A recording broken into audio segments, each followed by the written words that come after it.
이 국장님, 네. 이재명 대표가 피습을 당하다 보니까 우선 아침 조간들을 보면은 재판이 줄줄이 연기됐다. 그렇습니다. 이런 보도부터 나옵니다. 네네. 뭐 유불리를 피습 사건에 대해서 정치적 유불리를 따지는 것은 옳지 않다고 생각을 하지만 그럼에도 불구하고 명백히 드러나는 게 바로 재판 지연입니다. 네. 왜냐하면 이미 우리는 이재명 대표의 단식 거의 뭐 단식과 관련돼서 진정한 단식이냐 이런 얘기가 나올 정도로 그렇게 오랫동안 단식을 한 이유가 딱 재판을 연기시키고 지연시키고 못하게 하는 가장 혁혁한 그런 이 효과를 누리지 않았습니까? 더군다나 구속 기소 자체도 그렇게 연기시킬 수 있었고요. 그런데 이번에 똑같은 상황이 또 발발을 한 겁니다. 상처의 부위와 유무 뭐 이거에 떠나서 막 피습이 받자마자 바로 생각이 든 건 재판 어떻게 될 건가 단식 때문에 딱 떠오를 수밖에 없고요. 그리고 아니나 다를까 선거법 위반 혐의와 관련된 재판이 연기가 됐습니다. 그리고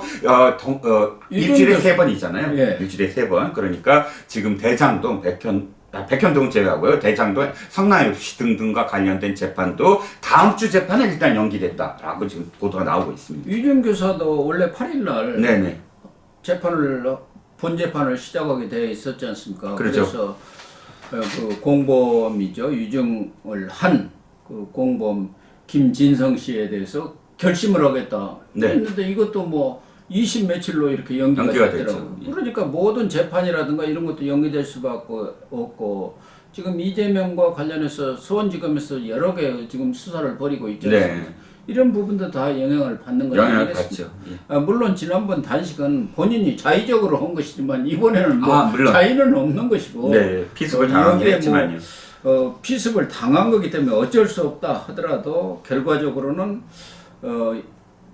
그동안 총선 전에 1심 판결이 한두 개는 나와서 상당히 이재명 대표한테 여러 가지로 불리한 네. 그런 상황이 올 걸로 예상을 했었지 않습니까? 그렇죠.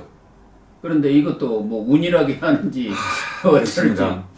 본인들은 이렇게 경정맥이 찔렸는데 급소를 찔리지 않은 건 정말 천만다행이라고 하는데 정치적으로 보면 또 어떻게 보면 또 불행 중 다행이라고 할까요? 본인에게는 천만다행이죠. 여러 가지로 지금 바로 그 위증교사 이 선고가 나오기 시작하면 급전직하로 여론이 악화될 테고요. 그런데 천만다행으로 이런 상황으로 지금 되고 있다라고 생각이 듭니다. 또 하나는 이낙연 신당이라든가 그렇죠. 또 원칙과 상식이죠. 예. 이명계도 원래는 4일날 최후 통첩을 발표하는 예. 바라는 그런 예. 기자회견을 하겠다고 했는데 다 지금 수년이 된 그런 상황 아니에요. 가장 또 동력도 조금 떨어진 상황이고요. 가장 주춤할 수밖에 없는 게 이낙연 신당입니다. 예. 왜냐하면 이낙연 신당은 깃발을 어떻게 들어야 되냐면 윤석열 비판 이게 아니라 이재명 비판을 깃발을 꽂아야 돼요. 왜냐하면 자기네들이 얻어야 될 뺏어야 될 지지자들이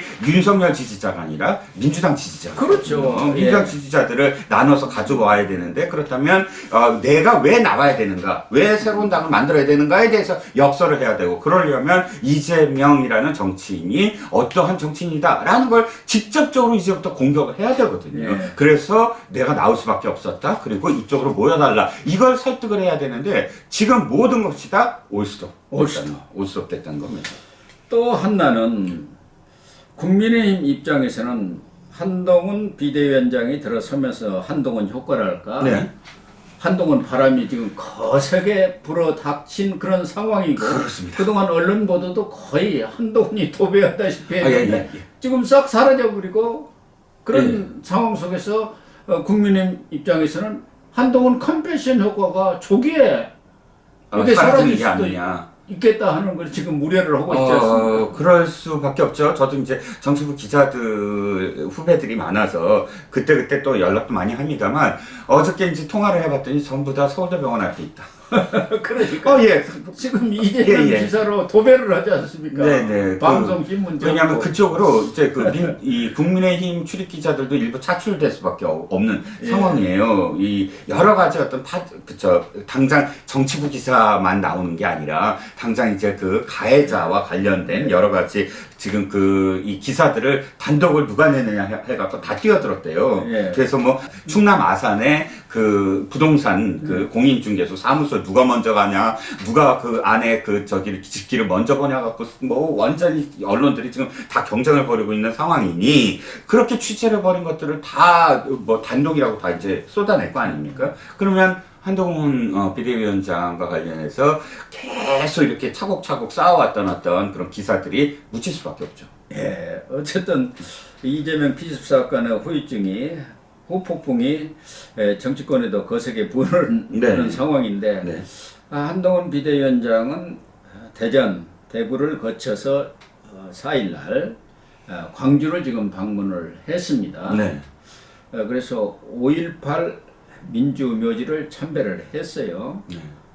그런데 우선 경비 자체가 철통 경비했다고 그러네요. 네, 그렇습니다. 지금 저도 동영상으로 봤더니요, 에스컬레이터를 내려오는데, 네. 이런 장면을 봤어요. 에스컬레이터 한 수명이 앞에서 먼저 내려오고, 또, 그 가운데 있으면 뒤에서도 수명이 있고요. 네. 문제는 그 옆에 올라오는 에스컬레이터 있잖아요. 네. 거기를 또 경찰들이 막은 거예요. 내려올 때까지. 아.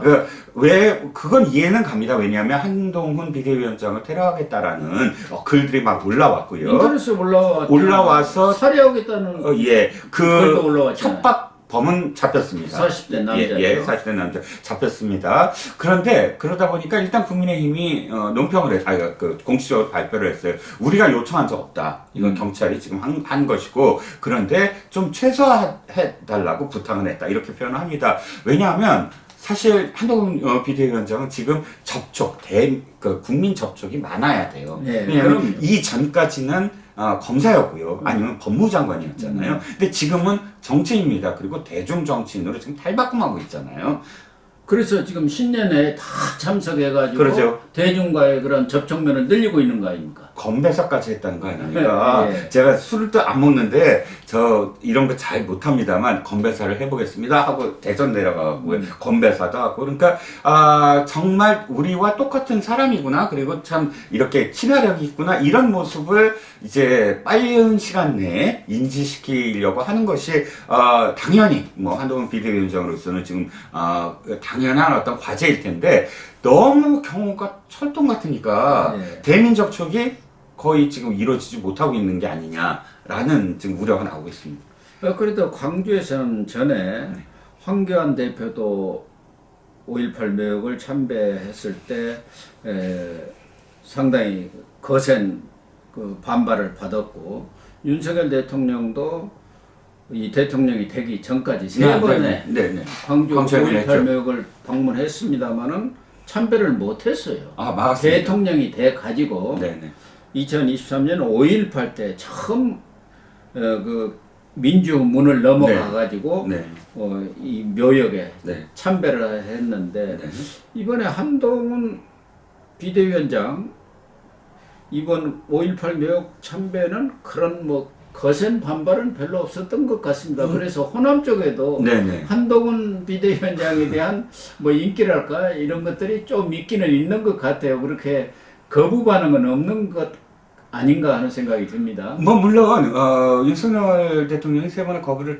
당했을 때 그 당시 상황에서 5.18과 관련된 일부 국민의힘 쪽 발언들이 있었어요. 그래서 그런 것들이 좀 이렇게 이 영향을 받아서 윤석열 대통령까지, 그러니까 뭐 대통령직 되기 전에 그 참배와 관련돼서 좀 반대를 하는 어떤 분위기가 조성이 됐는데, 이번에는 한동훈 지지자로 보이는 수십여 명의 그런 사람들이 환영하는 그런 플래카드를 들고 있었다는 걸 보니까 특별히 또 막아서는 어떤 시민단체나 혹은 시민들도 없었고요. 그래서 일단 관망 지켜보자 뭐 이런 정도로 바라볼 수 있을 것 같습니다. 아무래도 경찰도 한 280여 명을 배치를 했고, 혹시나 행사장마다 60여 명, 예. 그래서 뭐 340여 명이 투입되다 보니까 그런 행위들에 대해서 좀 적극적인 제지가 또 있었을 수도 있지 않겠나 그런 생각도 듭니다. 한동훈 위원장이 5.18 민주묘지 참배 후 방명록에 민주주의를 위한 광주 시민의 위대한 헌신을 존경한다.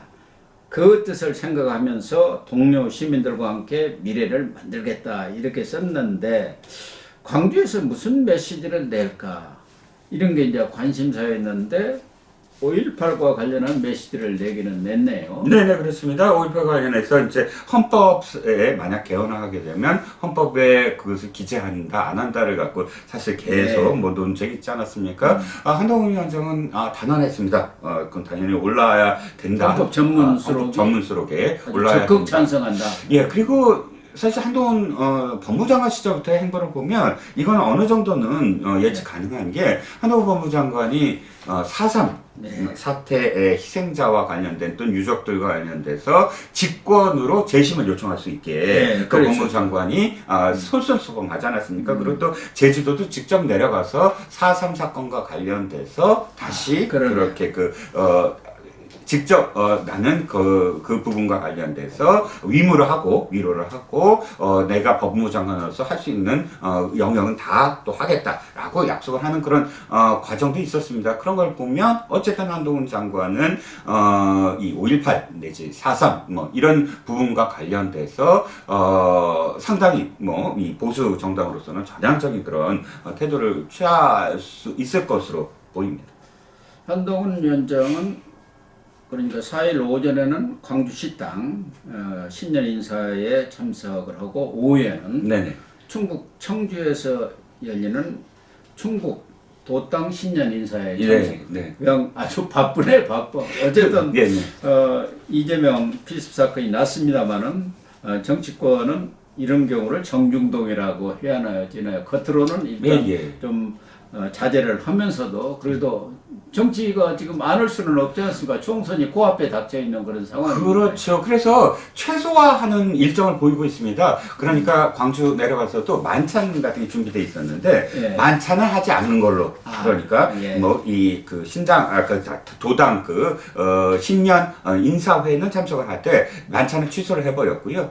또 이제 전체적인 어떤 동선을 보면 재밌는 게 청주에 가지 않았습니까? 청주에 갔다가 춘천으로 끝나요. 근데 사실 청주가 자신의 어떤 그 초등학교, 운정초등학교를 나왔더라고요. 초등학교를 다녔고, 그 다음에 춘천은 자기가 태어난 것 아닙니까? 그러니까 은근히 어쨌든 충청과 강원 일대를 자신의 어떤 그런 그 과거의 어떤 기억, 뭐 추억, 뭐 이런 것으로 연결시켜서 마무리 짓는 그런 동선 아니었나 싶고요.